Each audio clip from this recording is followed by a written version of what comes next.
He's looking all right, right? I don't know why my camera keeps stopping. So I think I'm going to go over him one more time in my favorite shade and just finish filling in some areas like his eyes. Not too much now. His teeth. Right here I did a little touch up. His pants are supposed to be ripped.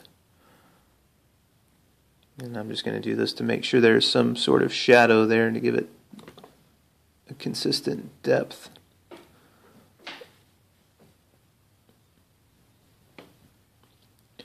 If you've been watching, if you've seen my spider and wolf painting series, you'll know that this guy has taken a lot more steps, a lot more difficult of a mini, really just because he's got clothes and layers. I'm going to go ahead and go over his food there. Somebody's arm. I'm going to thin down the flesh color just a bit. I think that was too much. Oops.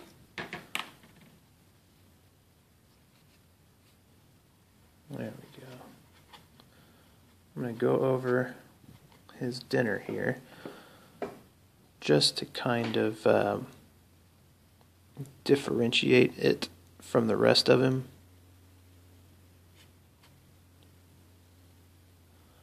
If you go on heavy like that, just sort of dry off your brush and you can soak it up.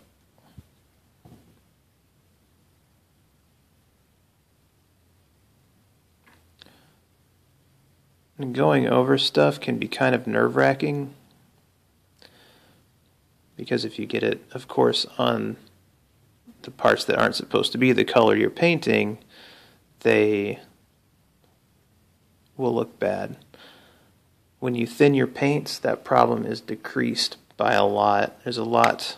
I mean, you might still get paint on a place where it doesn't belong, but because acrylic paints are translucent, it won't be nearly as obvious.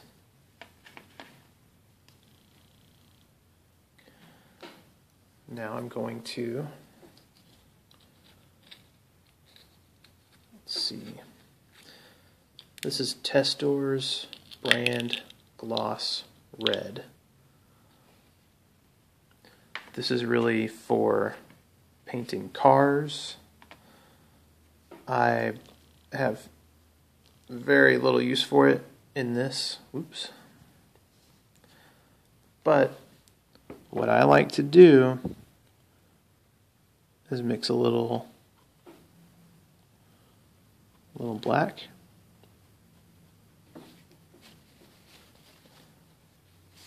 And a little bit of this red.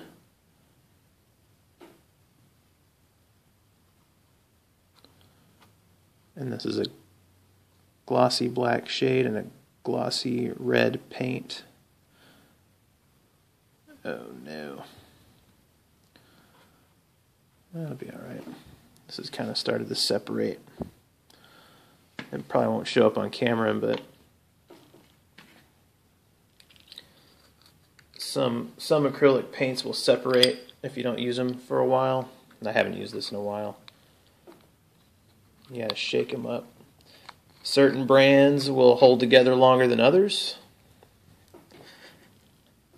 There are countless videos on YouTube kind of reviewing the different types of paint, including my series. I believe it's part 4 of my Get Started Painting series. And I kind of discuss different brands of paint, different types of paint. See, that's a lot better. It was looking very pink before. Alright, so we've got just a touch of black and a good amount of gloss red. I don't want too much because this is sort of delicate work right here. What we are doing, first of all, we're putting the cap back on this. You see how tedious this is compared to this. Which is one of the reasons Citadel can get away with charging so much. But we're going to go down here.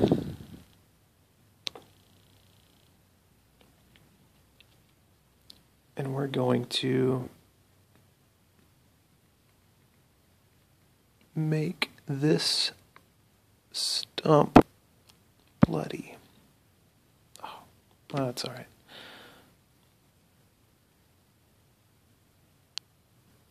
See that? And when it dries, it should still be glossy. It will look fresh. Fresh flesh. And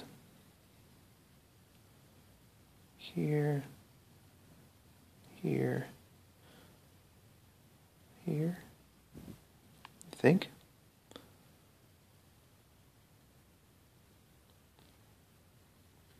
Kind of like that.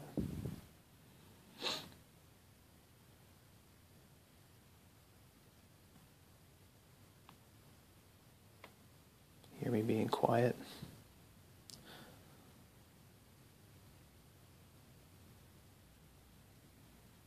How about that?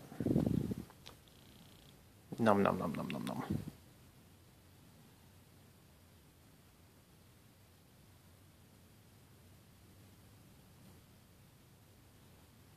Maybe just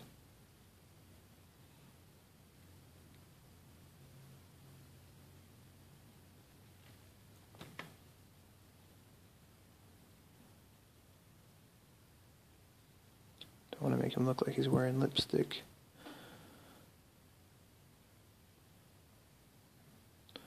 How about that, eh?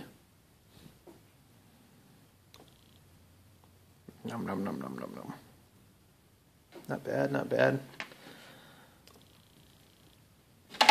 Cool. Now I'm going to color his teeth white, because I believe that even though this guy is a ghoul, in life he brushed and flossed regularly. This is not white, this is light buttermilk. I don't believe that white exists in nature, and if you use it, it will look unnatural. I'm going to thin this a little bit too. Not too much, but some. Thinning paint is useful for a lot of reasons. Not the least of which is the fact that if you get thinned paint in a place where it doesn't belong, it's a lot less noticeable. Ready?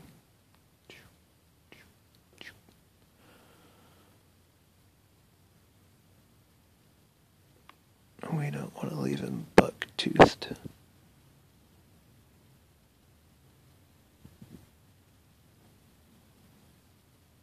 My face is so close to the camera right now. Does it feel like I'm whispering in your ear? Oh boy. I don't mean to be too creepy. So clearly, no